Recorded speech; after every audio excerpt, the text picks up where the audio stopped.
ఇప్పుడు మన కంపెనీస్ ఉన్నాయి. సో మనమే చెప్తున్నాం, మామూలుగా మనమే ఆలోచిద్దాం. మన ఇంట్లో మన పర్సన్స్ ఉంటారు, మన డేటా మొత్తం తీసుకెళ్ళి పబ్లిక్లో పెట్టేస్తాము. మా చెల్లి గురించి కానీ, అక్క గురించి కానీ, మన మమ్మీ డాడీ మొత్తం అందరిని తీసుకొని డేటా పెట్టేస్తాము. సో పెట్టలేం కదా.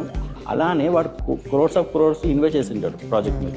ఆ డేటాను తీసుకొచ్చి నేను కాపీ పేస్ట్ చేసి నాకు ఇది వర్క్ అవ్వట్లేదు, నాకు ఇది వర్క్ చేయమని చెప్తే అవుతుంది అసలు. సో డేటా ప్రైవసీ అనేది చాలా ఇంపార్టెంట్ అనమాట. ఇప్పుడు నేను ఏం చేస్తున్నానో కూడా స్వరూప్ చెప్పకూడదు, నేను ఏ ప్రాజెక్ట్ చేస్తున్నా చెప్పకూడదు. సో అది ప్రైవసీ అనమాట. అలాంటప్పుడు నేను చాట్‌జీపీటీకి పబ్లిక్ని ఎట్లా చేస్తాను? బేసిక్ సెన్స్ అనమాట అంతే. ఇంతకు మించి ఏ అనేది ఒక మార్కెటింగ్ జిమ్మికి తప్పించి ఎటువంటి ఇది లేదు. నాకు కూడా ఇప్పుడు కొత్త డెఫినేషన్ వచ్చింది దీంతో. ఏ విల్ నాట్ రీప్లేస్ డెవలపర్స్, కానీ ఆ డెవలపర్స్ మీనింగ్ తెలుసుకో.